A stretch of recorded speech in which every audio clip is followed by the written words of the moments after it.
अस्सलाम वालेकुम प्यारे बच्चों, मैं हूं आपकी उर्दू की टीचर कमर यूसुफ।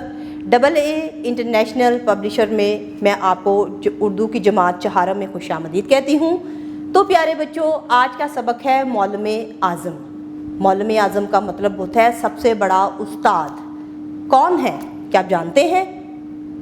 वैसे तो आपके बहुत सारे उस्ताद हैं जो हमें सिखाते हैं। कोई भी अगर हमें एक लफ्ज़ या एक हर्फ सिखाता है तो वो हमारा उस्ताद कहलाता है। लेकिन चूँकि आज के उन्वान का जो नाम है वो है मौलम आज़म, यानी कि सबसे बड़ा उस्ताद। तो कौन है?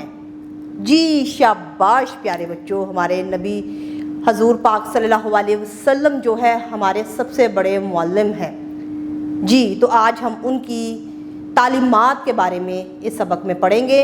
आप सबके पास किताबें मौजूद हैं प्यारे बच्चों, तो जल्दी से अपनी किताब को खोलें ताकि हम अपने सबक का आगाज़ करें। मश्क नंबर 1, मतन के मुताबिक दुरुस्त जवाब के गिर्द दायरा लगाइए। अलिफ, अल्लाह ताला ने इंसानों की रहनुमाई के लिए मबूस फरमाए अंबिया कराम। बे, नबी करीम सल्लल्लाहु अलैहि वसल्लम ने सहाबा कराम रज़ी अल्लाह ताला अन्हा को नमाज़ों की मिसाल दी, बहती नहर की। जीम, एक बच्चा आप सल्लल्लाहु अलैहि वसल्लम के पास लाया गया जो दरख्तों पर पत्थर मारकर गिराता था, खजूरें। नंबर 2, सबक के मुताबिक दिए हुए सवालात के जवाब लिखें। अलिफ, इंसानों को हिदायत और रहनुमाई के लिए इनको भेजा गया। जवाब है इंसानों की हिदायत और रहनुमाई के लिए आप सल्लल्लाहु अलैहि वसल्लम को भेजा गया। बे, हज़रत मोहम्मद सल्लल्लाहु अलैहि वसल्लम को मौलम आज़म क्यों कहा जाता है? जवाब है हज़रत मोहम्मद सल्लल्लाहु अलैहि वसल्लम को मौलम आज़म इसलिए कहा जाता है क्योंकि आपका तबलीग का अंदाज़ तमाम नबियों से आला था। जीम, हज़रत मोहम्मद सल्लल्लाहु अलैहि वसल्लम ने बच्चे को क्या समझाया? जवाब है हज़रत मोहम्मद सल्लल्लाहु अलैहि वसल्लम ने बच्चे को समझाया कि जो खजूरें नीचे गिर जाएं उसे खा लिया करो। दाल, हज़रत मोहम्मद सल्लल्लाहु अलैहि वसल्लम के तरीक़ा तदरीस की कोई सी 2 मिसालें तहरीर करें। तो प्यारे बच्चों, सबक में मौजूद 2 मिसालों का जिक्र हम लोगों ने पढ़ा। इस सवाल का जवाब आप उन मिसालों का जिक्र करते हुए लिख सकते हैं। ज़ुबानी इजहार नंबर 3, आपस में बातचीत करें और साथियों को बताइए कि ऐसी कौन सी खूबियाँ होनी चाहिए जिनको अपनाने से कोई भी तालिब इल्म एक मिसाली तालिब इल्म बन सकता है। लफ्ज़ों का खेल।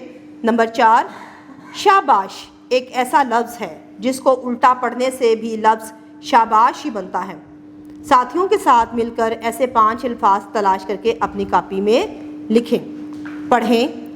नंबर 5, सबक मौलम आज़म सल्लल्लाहु अलैहि वसल्लम का आखिरी पैराग्राफ फहम के साथ दुरुस्त तलफ़्फ़ुज़ और रवानी से पढ़ें। कवायद समझें।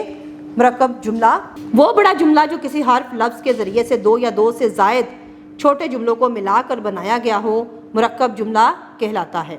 मसलन सूरज सुबह तुलू होता है और शाम को ग़ुरूब होता है। इस बड़े जुमले में 2 छोटे जुमलों के दरमियान में लफ्ज़ और लगाकर एक जुमला बनाया गया है, उसे मुरक्कब जुमला कहते हैं।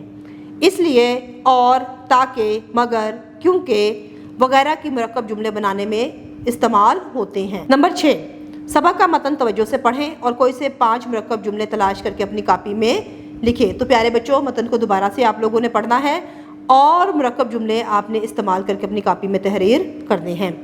साबका, ऐसा कलमा जिसे किसी बामायनी लफ्ज़ के शुरू में लगाने से एक नया बामायनी लफ्ज़ बन जाए और उसके मायने में भी तब्दीली आ जाए तो ऐसे कलमे को साबका कहते हैं।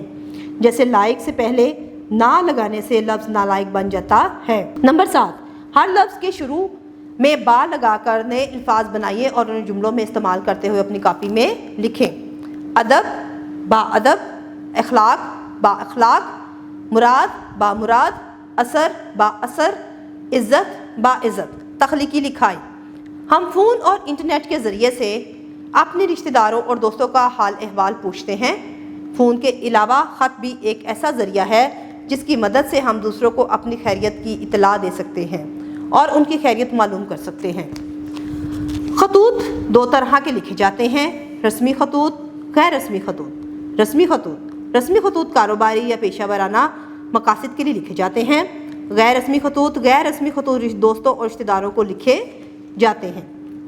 खतूत निगारी का तरीका, खत के 5 हिस्से होते हैं। इन हिस्सों की तफसील दर्ज झैल है।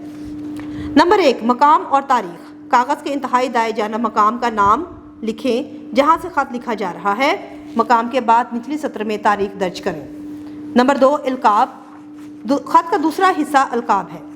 جس لفظ کو خط لکھا جائے اسے ادب سے پکارنے کا نام القاب ہے۔ القاب ہمیشہ عمر اور رتبے کے مطابق لکھے جاتے ہیں۔ نمبر 3، آداب۔ القاب کے بعد اگلی سطر کے شروع میں السلام علیکم لکھا جاتا ہے۔ نمبر 4، خط کا مضمون۔ اس حصے میں خط لکھنے کا مقصد بیان کیا جاتا ہے۔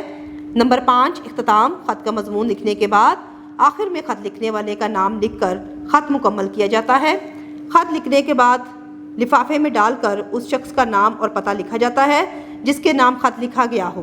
اس کے بعد خط ارسال کر دیا جاتا ہے۔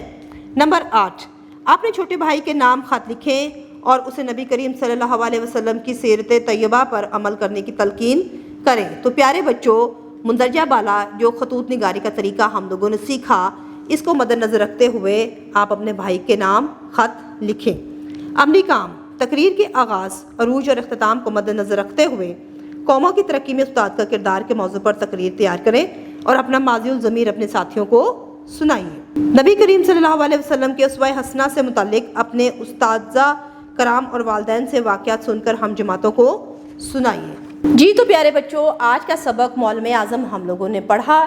یقیناً آپ کو بہت اچھے سمجھ آیا ہوگا، جس میں ہم نے ہمارے پیارے نبی حضرت محمد صلی اللہ علیہ وسلم کی سیرت طیبہ کے بارے میں پڑھا کہ کس طرح سے اپنے اچھے اخلاق سے وہ لوگوں کی مدد اور خدمت کرتے تھے۔ تو پیارے بچوں، نئے سبق کے ساتھ نئی ویڈیو میں ہم دوبارہ ملیں گے۔ تب تک کے لیے اپنا بہت سارا خیال رکھیے گا۔ اللہ حافظ۔